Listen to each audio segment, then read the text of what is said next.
नमस्कार। आज हम बीएससी थर्ड ईयर मैथमेटिक्स के फर्स्ट पेपर का 11th लेक्चर स्टार्ट कर रहे हैं। इसमें कैरेक्टरिस्टिक ऑफ रिंग यानी कि वलय का अभिलक्षण परिभाषित करेंगे और इस पर आधारित एक प्रमेय करेंगे। तो सबसे पहले हम बात करते हैं वलय का अभिलक्षण। तो इसमें हेडिंग लेते हैं परिमित अभिलक्षण वाला वलय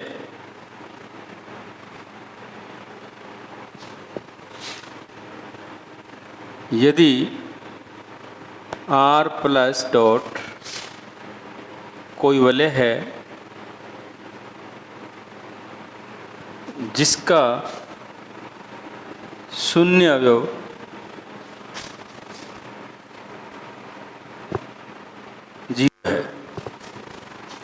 तब R परिमित, तब R परिमित यानी फाइनिट, तब R परिमित अभिलक्षण वाला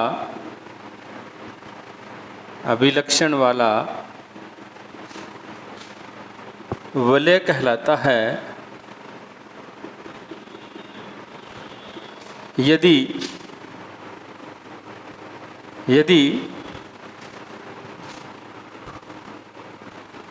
कम से कम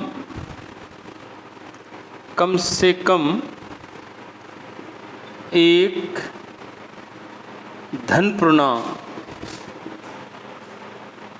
m इस प्रकार कम से कम एक धन पूर्णांक m इस प्रकार विद्यमान हो कि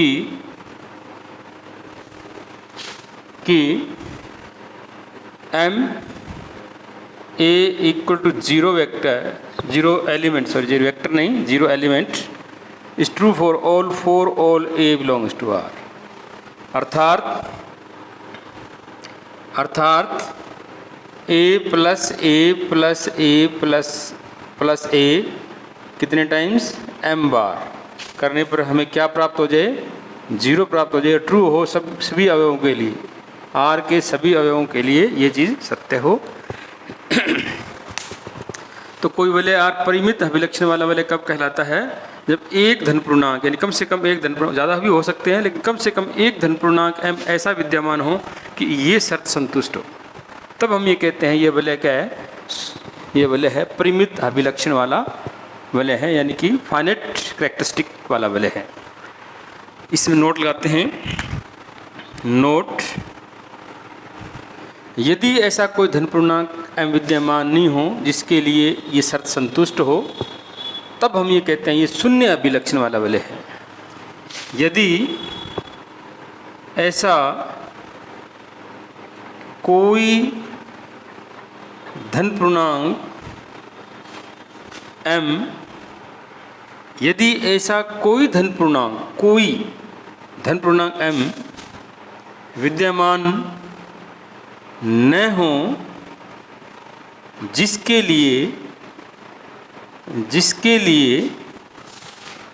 m a equal to 0 for all a belongs to R, m a equal to 0 for all a belongs to R सत्य हो। अगर ऐसा कोई धन पूर्णांक विद्यमान नहीं है जिसके लिए शर्त संतुष्ट हो, तब R शून्य अभिलक्षण वाला वलय कहलाता है। ठीक है, ये तो हुई बात परिमित अभिलक्षण वाला वलय। अब अगर कोई वलय परिमित अभिलक्षण वाला वलय है तो उसका अभिलक्षण क्या होगा, उसका कैरेक्टरिस्टिक क्या होगा, वो हम बात करेंगे अभी। तो नेक्स्ट जो टॉपिक है वलय का अभिलक्षण।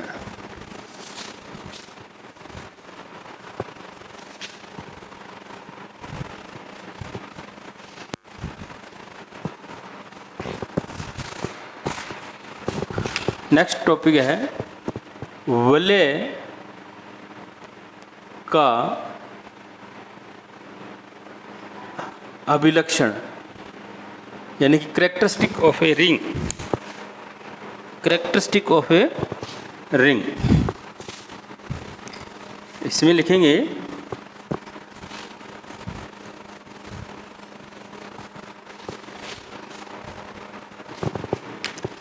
यदि R कोई परिमित अभिलक्षण वाला वलय है जिसका शून्य अवयव 0 है, तो R का अभिलक्षण n होगा यदि, यानी इस वलय R का अभिलक्षण n होगा यदि n क्या हो, n ऐसा न्यूनतम धन पूर्णांक हो। शब्द यूज कर लिए यहाँ पे न्यूनतम।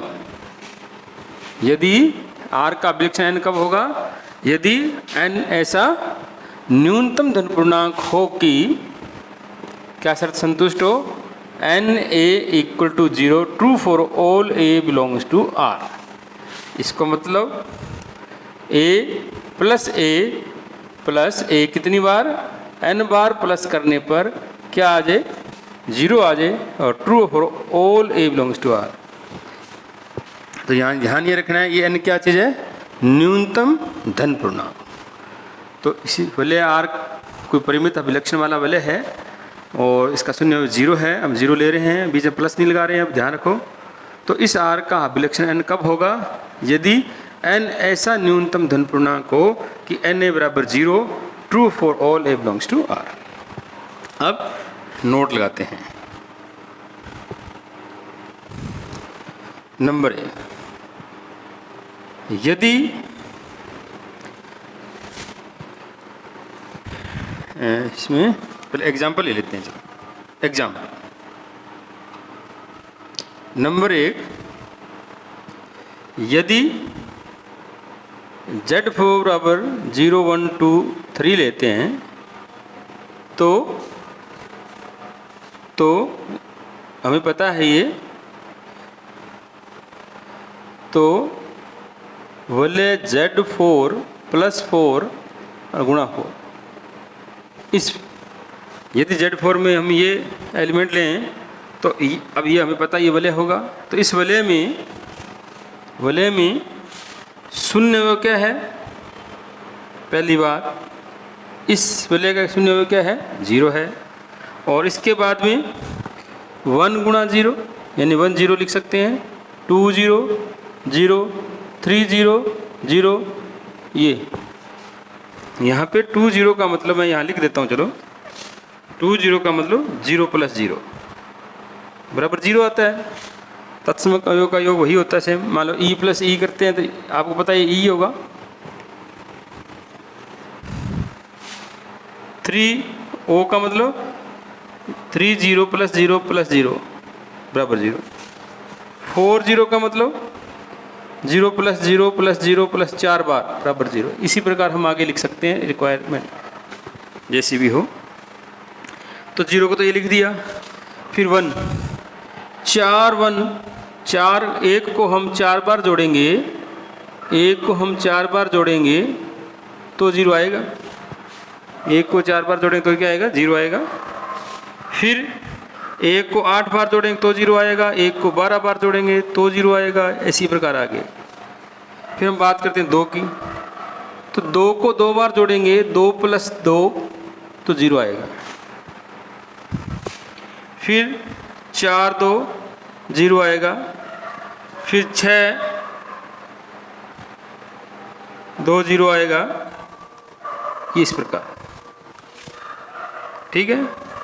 फिर 3 को 3 दूनी 6 नहीं 4 पे जाएगा, ये 4 3 12, 1 मिनट, ये हो गया 4 दूनी 8 6 दूनी 12, ठीक है।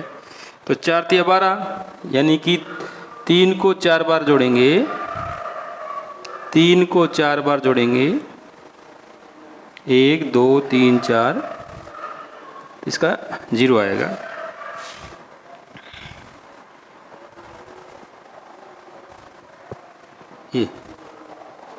ये आ गया। तो अब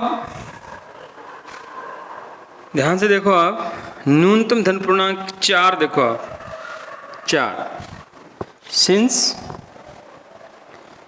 there exist 4 belongs to Z plus such that 4A equal to 0 true for all A belongs to Z 4, यानी 4 ऐसा धन पूर्णांक है, न्यूनतम धन पूर्णांक, सिंस देयर एग्जिस्ट न्यूनतम धन पूर्णांक,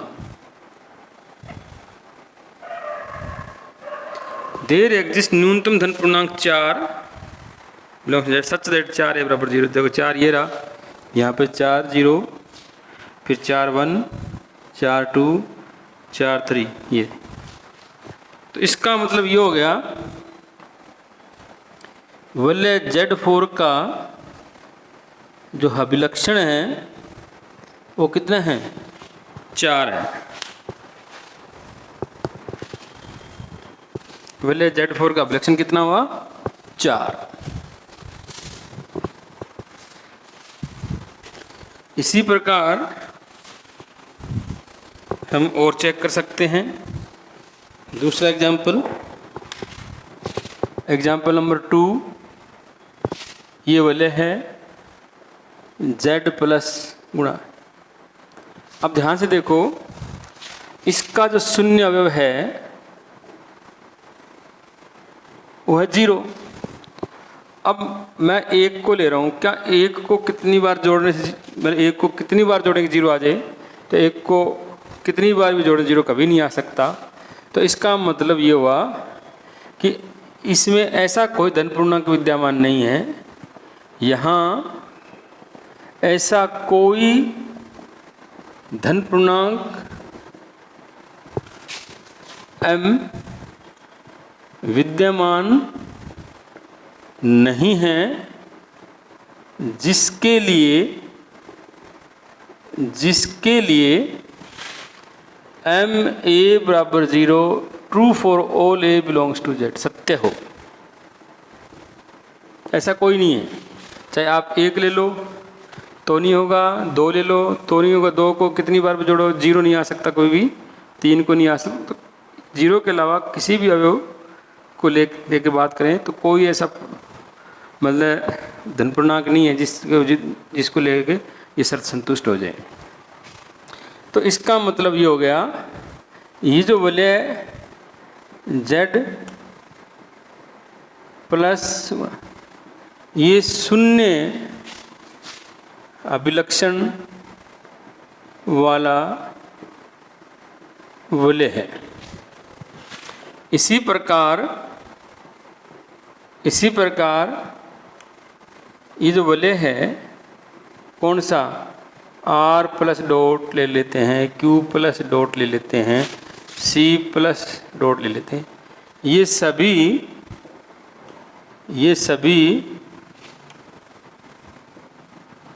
सभी शून्य अभिलक्षण वाले वलय हैं। ये तो बात हो गई वलय का अभिलक्षण।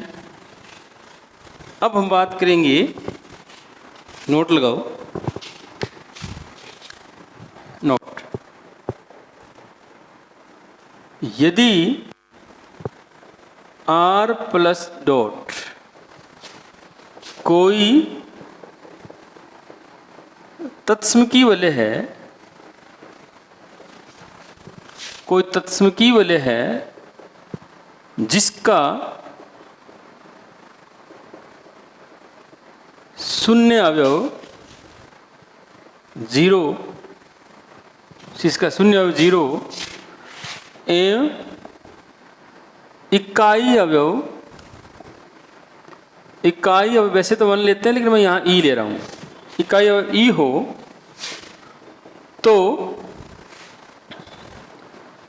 तो R का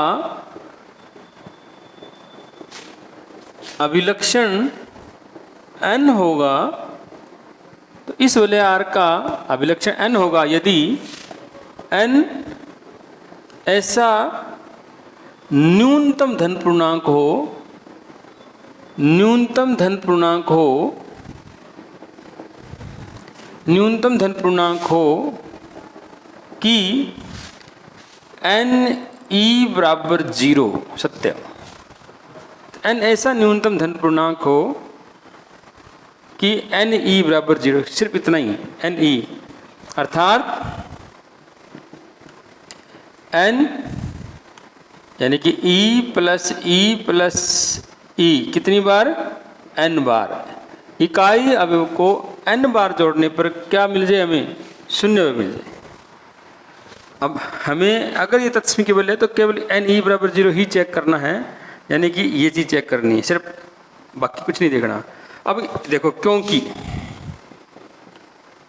अब देखो ये इस वलय की जो इस वलय का अभिलक्षण n क्यों है, इस शर्त के हिसाब से देखो, क्योंकि जब हमारे पास ये है तो हम ऐसा लिख सकते हैं a dot e plus e और ये n बार है भाई, बराबर में a डॉट 0 ट्रू है for all a belongs to R। दोनों साइड में a डॉट कर दिया। फिर a डॉट e इसको ऐसा लिख सकते हैं कितनी बार, n बार, और a के 0 लिख सकते हैं for all a belongs to R। इसको तो ऐसा लिख सकते हैं बंटन नियम से, और ये हमारी थ्योरम का फर्स्ट पार्ट है। तो हमें दो चीज़ें यहाँ पे यूज कर लिया हमने, बंटन नियम से और x गुणा 0 बराबर 0 is true for all x belongs to R। ये हमारे पास एक प्रॉपर्टी है, इन दो प्रॉपर्टी की सहायता से हमने लिख लिया। अब a डॉट ई जो है वो a है, a प्लस a ये कितनी बार है, n बार, और 0 for all a belongs to R। a dot e equal to a होता है, तो ये कौन सा तत्समक गुणधर्म से, तत्समकता से हम ये लिख सकते हैं। और ये कितनी बार है, n a 0 true for all a belongs to R। तो ये ध्यान से देखो, ये जो कंडीशन है n e बराबर 0 इक्वलेंट किसके है, n a बराबर 0 for all a belongs to, जो कि हमने स्टार्टिंग में किसी वलय के अभिलक्षण के लिए बात कही थी। तो किसी तत्समकी वलय R का अभिलक्षण n कब होगा, जब n ऐसा न्यूनतम धन पूर्णांक हो कि n e बराबर 0। ठीक है, तो अब हमें बात क्या करनी है, अब हम बात करेंगे पूर्णांकीय प्रांत या क्षेत्र। क्योंकि पूर्णांकीय प्रांत या क्षेत्र तत्समकी वलय होता है, तो पूर्णांकीय प्रांत या क्षेत्र का अगर अभिलक्षण की जब बात करेंगे तो वहाँ पे केवल कंडीशन ये आएगी n e बराबर 0। तो मैं बात करूँगा यहाँ पे पूर्णांकीय प्रांत, देखो यहाँ लिख देते हैं पूर्णांकीय प्रांत या क्षेत्र का अभिलक्षण, characteristic of a integral domain या फील्ड। तो यहाँ पे यदि R कोई, यहाँ मैं लिख देता हूँ, यदि R कोई पूर्णांकीय प्रांत या क्षेत्र भी लिख सकते हो आप है, यदि R कोई पूर्णांकीय प्रांत या क्षेत्र है जिसका शून्य अवयव 0 एवं इकाई अवयव e, इकाई अवयव अभी तक हम 1 लेके आ रहे हैं, पीछे हमने 1 लिए लेकिन अब हम e लिख रहे हैं, तो कन्फ्यूजन नहीं होना, 1 लिख सकते हो। लेकिन अगर मैं यहाँ पे ऐसा लिखूँगा तो शायद आपको थोड़ा सा जचेगा नहीं, ये n1 बराबर 0 ऐसा अगर लिखूँगा तो ये जचेगा नहीं आपको, इसलिए कन्वीनियंट सुविधा के तौर पे हमने ई लिए हैं। तो R का अभिलक्षण n होगा यदि n ऐसा न्यूनतम धन पूर्णांक हो कि n e बराबर 0, यानी कि ये मैंने बता ही दिया आपको। तो ये परिभाषा होगी। अब एक बात यहाँ ये करनी है, ये n e बराबर 0 इसको भी हटा देते हैं। चलो, ये है क्या एक्चुअल में, ये क्या चीज़ है, ये एक्चुअल में क्या चीज़ है, अर्थात R समूह, आबेली समूह जो है, आबेली समूह R प्लस में order of E equal to n हो, order of E equal to n। आबेली समूह यानी कि इस समूह R में इस अवयव E की जो कोटि है वो n हो। थोड़ा आपको पता होना चाहिए समूह में कोटि, बता देता हूँ मैं। समूह में अवयव की कोटि, कंसेप्ट, समूह में अवयव की कोटि यदि यदि यदि G स्टार कोई समूह हो तथा जिसका समूह हो जिसमें इकाई जिसका इकाई अवयव कह सकते हैं, जिसमें इकाई अवयव क्या मतलब तत्समक अवयव लिखेंगे यहाँ पे। अब तत्समक अवयव थोड़ा सा कंफ्यूज मत हो जाना, ई हो तो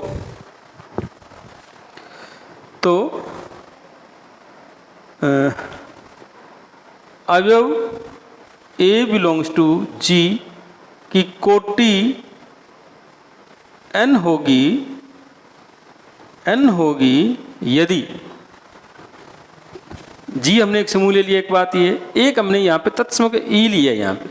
अब वहाँ पे जो तत्समक अवयव जो है ना R प्लस में वो 0 है, E इकाई है, थोड़ा कन्फ्यूजन नहीं होना। मैं यहाँ पे कुछ या तो और ले लेता हूँ, तत्समक अवयव कुछ और ले लेता हूँ, मैं ऐसे करता हूँ, E डैश ले लेता हूँ, वो E मत समझाना आप, या मैं यहाँ पे कुछ ऐसा लिख लेता हूँ, आप समझो थोड़ा सा। यदि G कोई समूह है और जिसका तत्समक अवयव यानी इस संक्रिया का G में जो तत्समक अवयव, ये मैं 0 ले रहा हूँ, 0 के अंदर एक सिंबल E ले लिया, या आप समझाना इसको, या मैं स्टार लिख लेता हूँ। चलो आप समझो इस बात को। तत्समक अवयव पीछे हम समूह में हमने E लिखा है इसलिए E लिख लेंगे, लेकिन E वहाँ पे हमने अवयव ले लिया है, तो इसलिए आप इसको मैंने नहीं ये ले लिया स्टार। अब ठीक है, ये G कोई समूह है जिसमें तत्समक अवयव ये 0 स्टार है, तो अवयव A, G का कोई अवयव A की कोटि n कब होगी, यदि n ऐसा न्यूनतम धन पूर्णांक हो कि क्या हो जाए, हमने वहाँ पे ये लिखा था A की पावर n बराबर में ये A की पावर n। तो ध्यान रखो, अगर संक्रिया प्लस है तब तो हम ऐसा लिखते हैं, यहाँ पे संक्रिया अगर प्लस ले लें, मान लो फॉर एग्जाम्पल प्लस है, तब तो इसको ऐसा लिखेंगे n a बराबर ये, अगर मान लो ये प्लस लिख लेंगे ये ऐसे। अगर प्लस के अलावा कोई संक्रिया और है तब इसको ऐसे लिखते हैं a की घात n बराबर, E लिखा था ग्रुप थ्योरी में, याद करो, लेकिन हम E की बजाय अब हम यहाँ लिख रहे हैं स्टार। इसका मतलब ये है A स्टार जो भी संक्रिया है स्टार जितनी A n बार बराबर में 0। बस आप तो ये लाइन समझो, आप इस अवयव A की कोटि n कब होगी, जब n ऐसा न्यूनतम धन पूर्णांक हो कि इस A को n बार ऑपरेट करने पर n बार शून्य तत्समक अवयव आ जाए। वैसे तो अगर संक्रिया प्लस है तब तो n आगे लिखते हैं, और इसके अलावा कोई है तो n ऊपर लिखते हैं। तो इसको तो ये चीज़ मैं आपको और बता देता हूँ, जैसे संक्रिया प्लस है तब तो A प्लस A को हम ऐसे 3A लिखेंगे।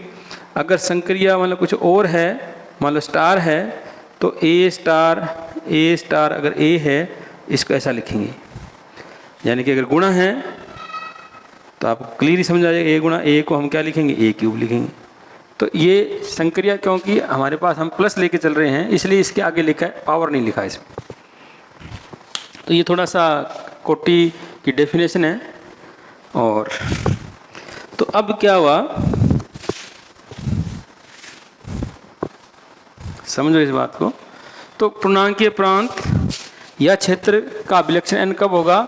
यदि n जो है आबेली समूह में इकाई अवयव की क्या हो? कोटि हो। ठीक है, तो ये हमने डिफाइन कर दिया। अब हम एक प्रमेय करेंगे।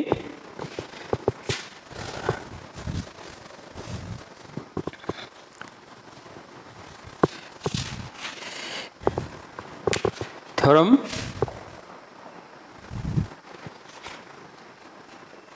पूर्णांकीय प्रांत ले लो या क्षेत्र, क्योंकि जो थ्योरम हम पूर्णांकीय प्रांत के लिए करेंगे वही क्षेत्र के लिए सत्य होगी, क्योंकि प्रत्येक क्षेत्र एक पूर्णांकीय प्रांत होता है। तो क्षेत्र से भी हम प्रूव कर सकते हैं इस बात को। तो पूर्णांकीय प्रांत का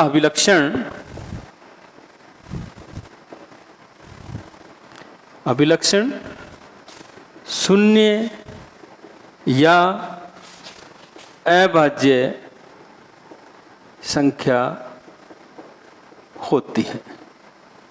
हमें ये सिद्ध करना है कि पूर्णांकीय प्रांत का अभिलक्षण जो है वो या तो शून्य होता है या फिर अभाज्य संख्या होती है।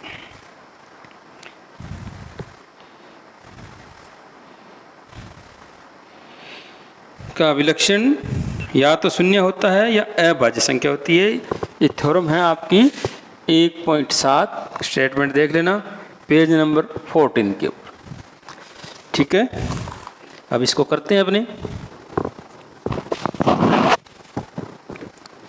प्रूफ। इंपॉर्टेंट थ्योरम है ये। प्रूफ माना r प्लस डॉट, वैसे पूर्णांकीय प्रांत को d से लिखते हैं, तो चाहो तो d लिख लो। माना r कोई एक पूर्णांकीय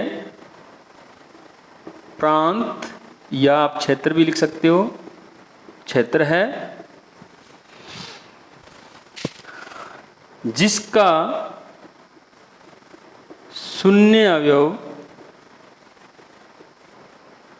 0 एवं इकाई अवयव ई है।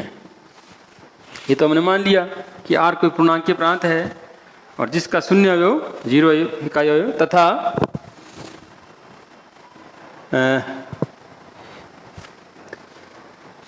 तब लिखो, तब r का अभिलक्षण शून्य या परिमित होगा। शून्य या बोले r का या तो अभिलक्षण शून्य होगा या परिमित होगा। यदि r का अभिलक्षण परिमित है तो माना, यदि r का अभिलक्षण परिमित है तो माना r का अभिलक्षण p है। तो इसका अगर इसका परिमित अभिलक्षण परिमित है तो इसका अभिलक्षण विद्यमान होगा। मान लिया इसका अभिलक्षण क्या है? p है। तब हम सिद्ध करेंगे कि p एक अभाज्य संख्या यानी कि प्राइम नंबर है, अभाज्य संख्या है। ये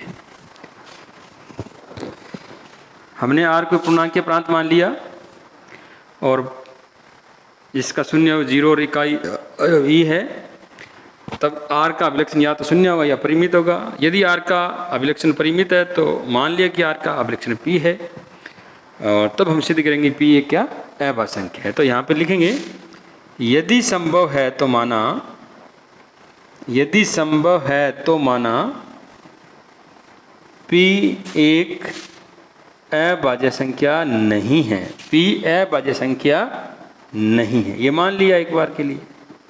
नहीं है, ठीक है, तब P क्या होगी? P एक कंपोजिट नंबर होगा, संयुक्त संख्या होगी, संयुक्त संख्या होगी। इसका मतलब there exist P1, P2 belongs to Z plus.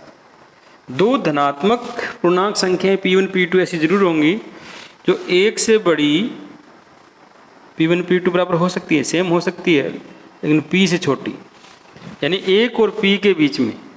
जब हमने अभिलक्षण P मान लिया, इसका मतलब ये धन पूर्णांक संख्या है। जब मैंने R का अभिलक्षण P माना, इसका मतलब एक धन पूर्णांक संख्या है। तो अब P अगर संयुक्त संख्या है तो इसका मतलब एक और P की बजाय ऐसी दो धन पूर्णांक संख्या ऐसी जरूर होंगी जिनका गुणा P के बराबर हो। तो P equal to P1, P2 या। अब आगे क्या करना है?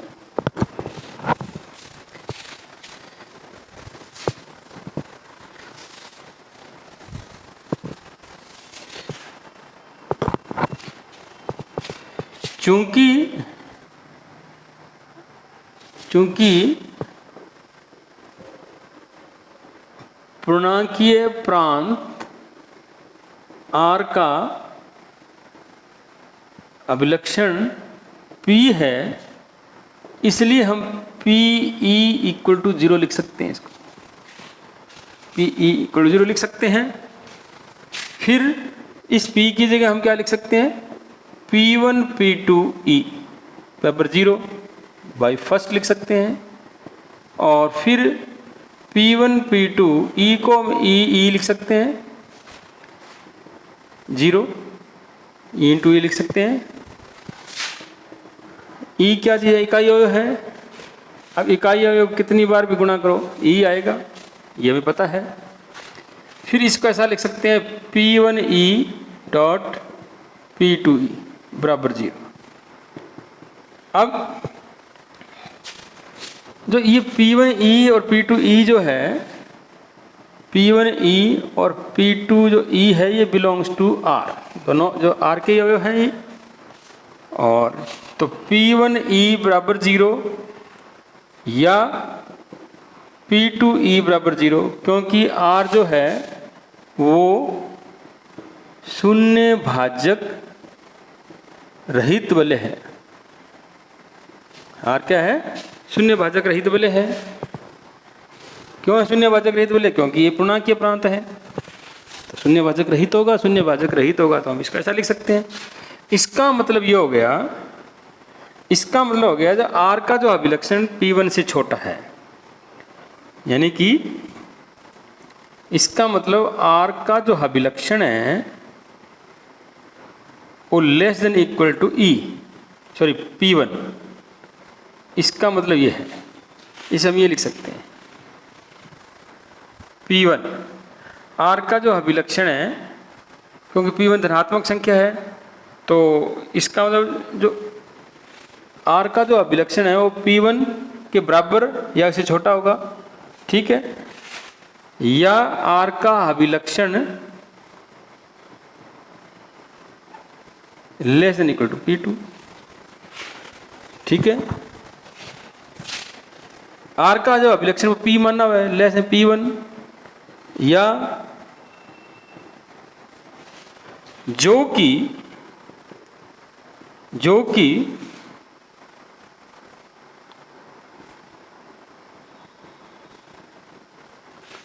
अब यहां तो P1, P2 P से छोटा है, और यहां P1 जो इससे P से बड़ा है, जो कि इसका क्या है? ये विरोधाभास है, इस बात का विरोधाभास है, ठीक है। ये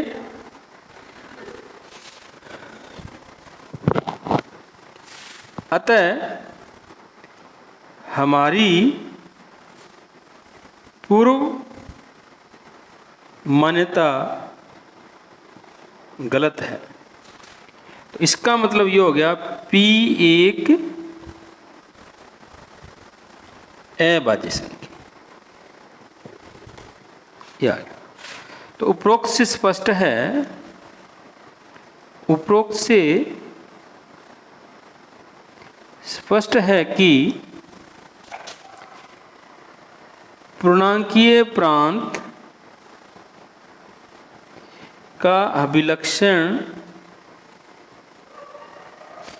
या तो शून्य होगा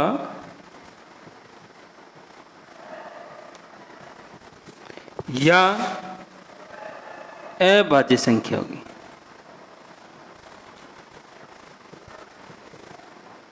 ये थ्योरम कंप्लीट हुई। यहाँ एक चीज़ ये समझ लो आप, आपने ग्रुप थ्योरम में हमने किया था फर्स्ट ईयर के अंदर, अगर मान लो किसी अवयव की कोटि n है तो इसका मतलब ये होगा a की घात n बराबर e, और n होता है ये। अब मान लो आपके पास a की घात m बराबर e आ गया, m धनात्मक पूर्णांक है, तो इसका मतलब order of a is less than equal to m। भी a की जो कोटि है वो m से ज़्यादा नहीं हो सकती, क्योंकि m तो न्यूनतम धन पूर्णांक चाहिए, कम हो सकती है, इससे बराबर हो सकती है लेकिन ज़्यादा नहीं हो सकती, इसलिए ऑर्डर ऑफ a हम ये लिख सकते हैं। तो वही चीज़ यहाँ पे हमने लिखी है कि जब इसका मतलब ये हो गया कि P1 एक धन पूर्णांक है, P1 e बराबर 0 का मतलब हो गया जो R का अभिलक्षण या तो P1 है या इससे छोटा है, P1 से ज़्यादा नहीं हो सकता इस स्टेटमेंट के हिसाब से, ऐसे इसके लिए। लेकिन हम पूर्व मान चुके हैं R का अभिलक्षण P माना है, ये इस बात का विरोधाभास है, इसका मतलब जो हमें पहले जो माना है वो गलत है, तो इसका मतलब क्या हो गया, P एक अभाज्य संख्या है। तो उपरोक्त से स्पष्ट है कि पूर्णांकीय प्रांत का अभिलक्षण या तो शून्य है होगा या अभाज्य संख्या है। अब मान लो हम स्टार्टिंग करते हैं क्षेत्र, पूर्णांकीय प्रांत की जगह क्षेत्र लेके चलते हैं मान लो। तो चूंकि प्रत्येक क्षेत्र पूर्णांकीय प्रांत होता है, इसलिए जो हम मान के चलेंगे R मान लो, माना कि R एक क्षेत्र है, फिर लिखेंगे चूंकि प्रत्येक क्षेत्र एक पूर्णांकीय प्रांत होता है इसलिए R एक पूर्णांकीय प्रांत भी होगा। तो उसके हिसाब से फिर हम सारी थ्योरम जो है कंप्लीट वैसे वैसे कर देंगे। तो आप एक होमवर्क करना और ऊपर स्टेटमेंट में लिखना प्रत्येक क्षेत्र का अभिलक्षण या तो शून्य होता है या अभाज्य संख्या, प्रत्येक क्षेत्र का, ये सब स्टेटमेंट लिख के फिर आप इसको प्रूव करना। Thank you.